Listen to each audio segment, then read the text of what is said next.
When World War II ended, captured war criminals were brought out into public squares, expected to face quick executions. But what they were met with instead was a method the Allied forces elsewhere in Europe never used.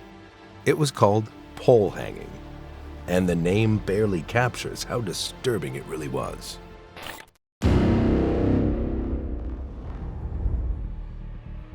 The method came from older traditions connected to the Austro-Hungarian Empire. A tall wooden pole was placed in a public area, often inside a prison yard or town square, where large crowds could gather. The condemned prisoner was brought out and fitted with a chest sling that went under the arms. A noose was then tightened around the neck, and the prisoner was slowly lifted upward until the rope became fully tight. There was no trapdoor, and no sudden drop to break the neck. Instead, the prisoner slowly died from strangulation. The rope gradually cut off blood flow and air to the brain, while the chest sling kept the body upright. Because there was no drop, death could take several painful minutes. The executions were designed this way on purpose. The governments carrying them out didn't want these deaths to happen quietly behind closed doors. They wanted people to see them. Executions were announced ahead of time, and crowds gathered to watch. Looking back today, these public executions can seem shocking.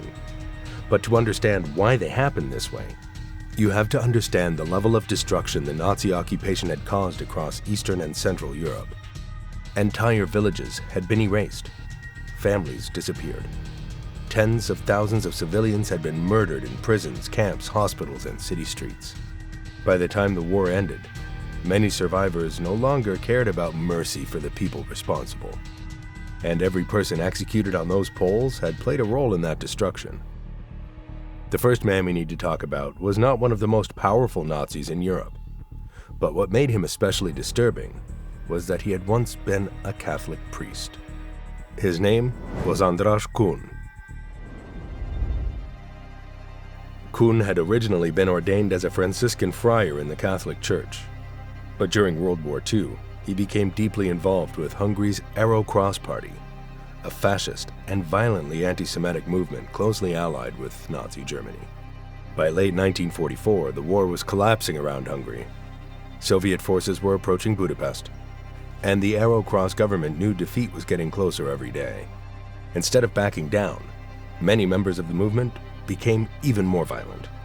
Budapest quickly turned into one of the most dangerous cities in Europe. Jewish civilians who had survived years of persecution were now being hunted through the streets, apartment buildings, hospitals, and shelters. Armed Arrow Cross militias carried out executions across the city, while Soviet artillery could already be heard in the distance. Kuhn did not stay in the background during this violence.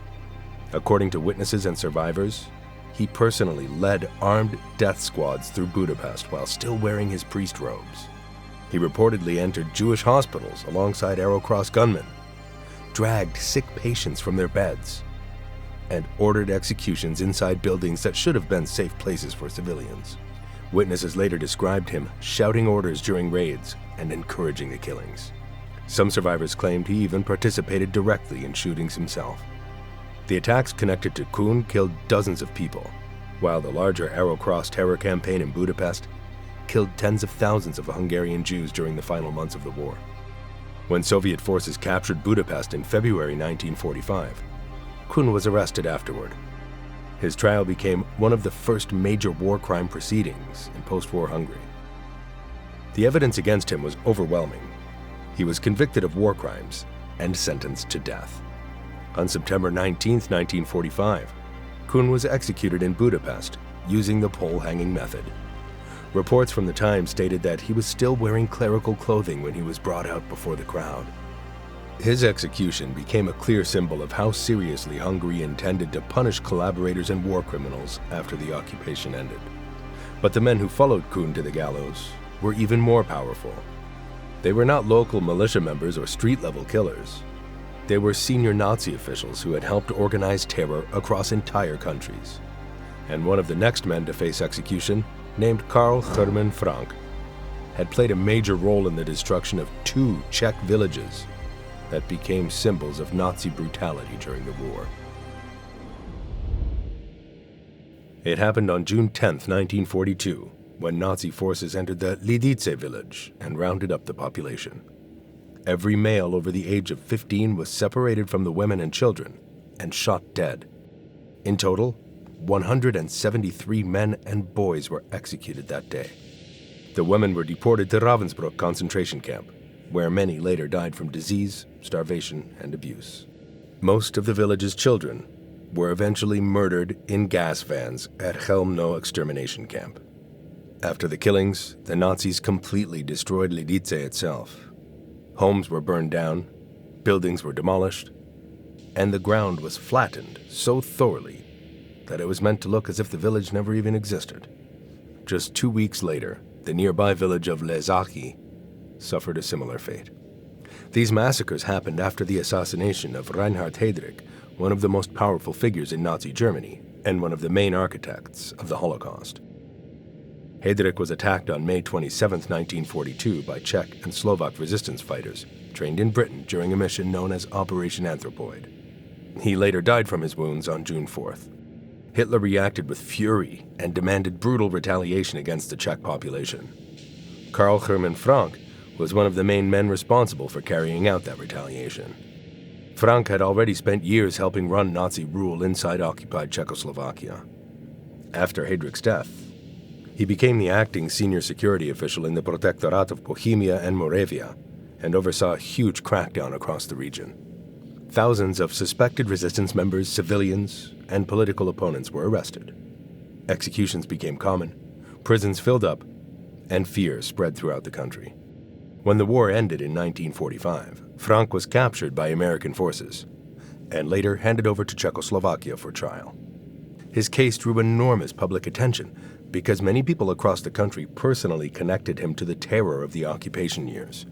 He was convicted of war crimes and crimes against humanity. On May 22, 1946, he was executed at Pankratz prison in Prague using the pole-hanging method. Thousands of people attended the execution. The location itself carried enormous meaning. During the Nazi occupation, many Czech prisoners had been executed inside Pankratz prison under Nazi rule. Now, one of the men responsible for that terror was dying in the exact same place. But Frank was not the only senior Nazi leader connected to the destruction of Lidice. Kurt Daluga was one of the senior officials above him who helped give that terror official authority. Daluga was the head of the Ordnungspolizei, also known as the Order Police. This was not a small police force. It was a massive organization spread across occupied Europe with hundreds of thousands of personnel involved in deportations, mass arrests, shootings, and occupation control during the war. By the early 1940s, Order Police had already taken part in some of the worst atrocities committed by Nazi Germany. After Reinhard Heydrich's assassination, Hitler appointed Daluga as the new Deputy Reich Protector of Bohemia and Moravia. That placed him in one of the highest positions of authority inside occupied Czechoslovakia. His time in the position was relatively short because he suffered a serious heart attack later in 1942 and gradually disappeared from active leadership during the rest of the war.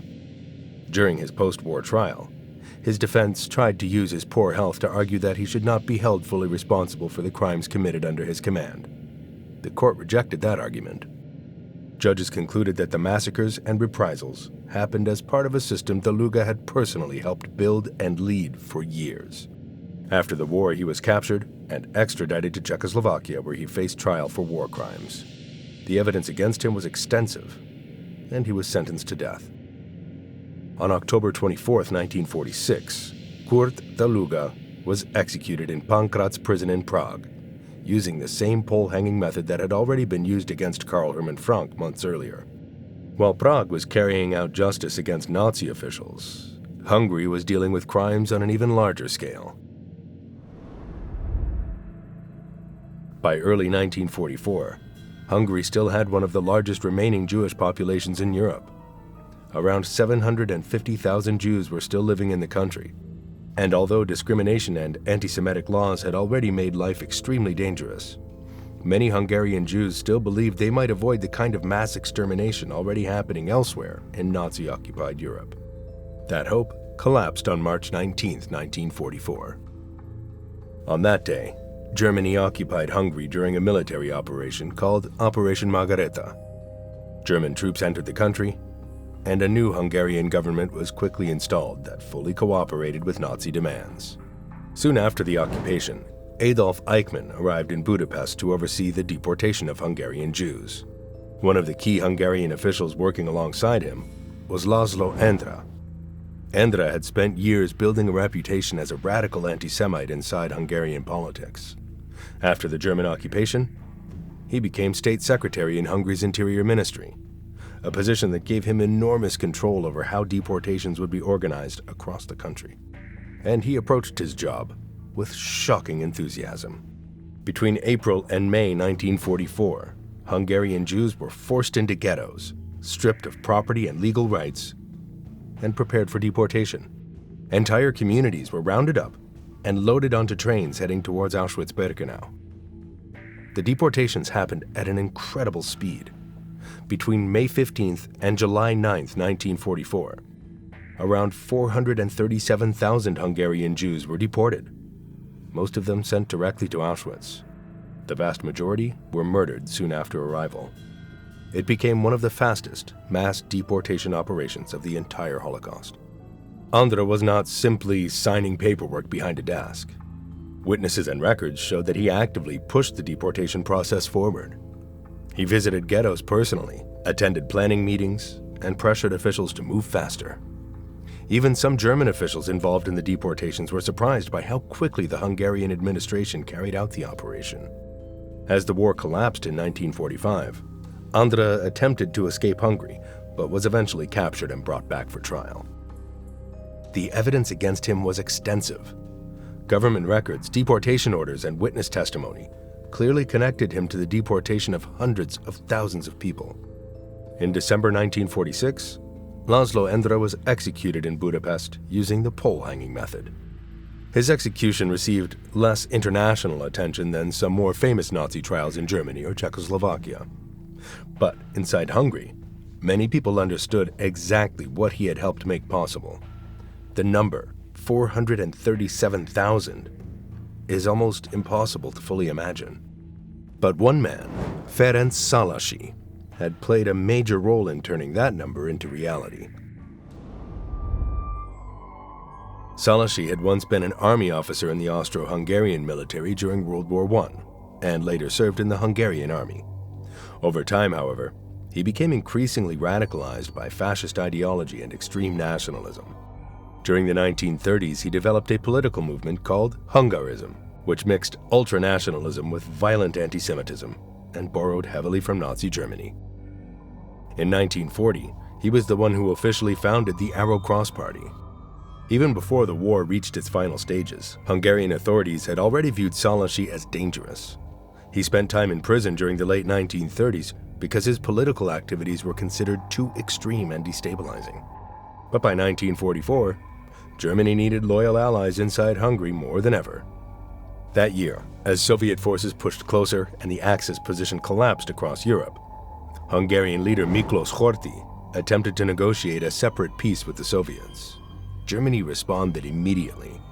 On October 15, 1944, German forces backed a coup that removed Horthy from power and installed Ferenc Szálasi as Hungary's new leader. What followed became one of the bloodiest periods in Budapest's history. Although Szálasi's government lasted only around 4 months, those months were filled with mass murder, terror, and chaos. Arrow Cross death squads roamed through Budapest, murdering Jewish civilians in the streets, apartment buildings, and all along the banks of the Danube River. Victims were often shot beside the river so their bodies would fall directly into the water. At the same time, tens of thousands of Jews were trapped inside the Budapest ghetto under horrifying conditions. Disease, starvation, violence, and executions became part of daily life. There were even fears that the entire ghetto might be massacred before Soviet forces reached the city. That disaster was narrowly avoided as the Red Army advanced into Budapest, and foreign diplomats like Raoul Wallenberg worked desperately to save civilians. Szálasi's government also fully cooperated with German deportation demands during the final months of the war. As Soviet forces surrounded Budapest in early 1945, Szálasi fled toward Germany. But after Germany surrendered, he he was captured and extradited back to Hungary. His trial focused not only on the mass murder carried out under the Arrow Cross government, but also on his decision to continue fighting a hopeless war that caused enormous destruction across Hungary. He was convicted of war crimes and high treason. On March 12, 1946, Ferenc Szálasi was executed in a public square in Budapest using the pole-hanging method. He was not executed alone. 3 other senior officials were put to death alongside him that same day. One was Dome Stoyoy, who had served as prime minister during the deportations of Hungarian Jews. Another was Gábor Vojna, one of the key organizers of Arrow Cross terror inside Budapest. The third was János Szolósi. The executions were carried out, one after another, while crowds watched. Reports from the time stated that Szálasi remained calm until the end and believed history would eventually prove him right. It never did.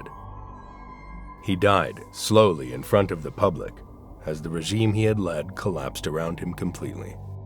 And while famous political leaders like Szálasi became symbols of post-war justice, there were also many lesser-known people swept into the same wave of trials and executions. One of those figures was Maria Nagy, whose name is sometimes also written as Manci Nagy in historical records. She was an older Hungarian woman who was convicted after the war for crimes connected to Arrow Cross activities during the occupation.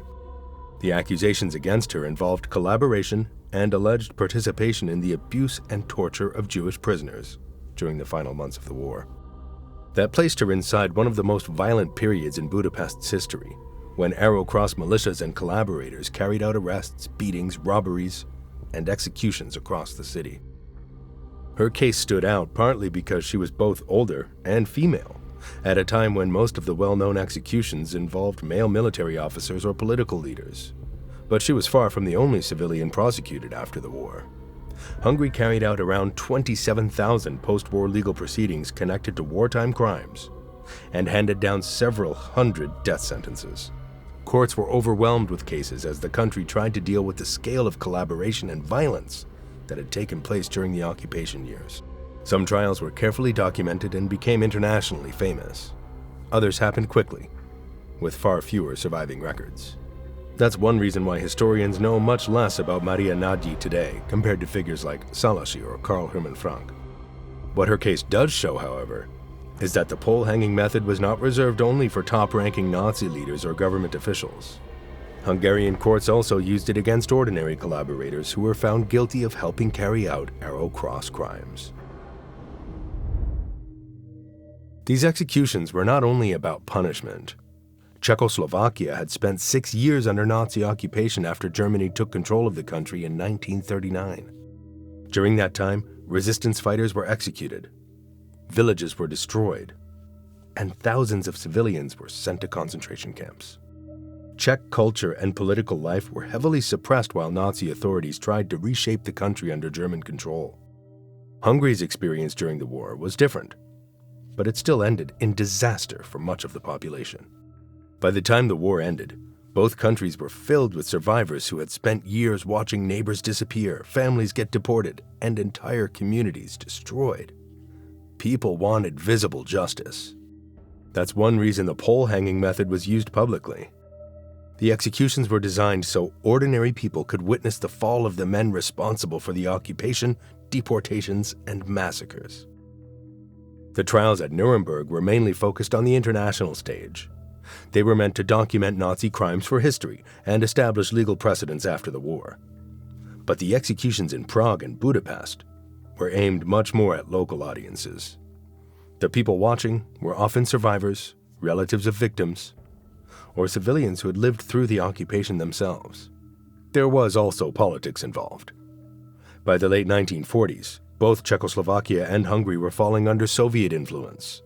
The new governments wanted to publicly destroy the image of the old fascist regimes and present themselves as the force bringing justice and rebuilding the country. The executions helped serve both purposes at once. Around that same time, the use of the pole-hanging method had mostly disappeared.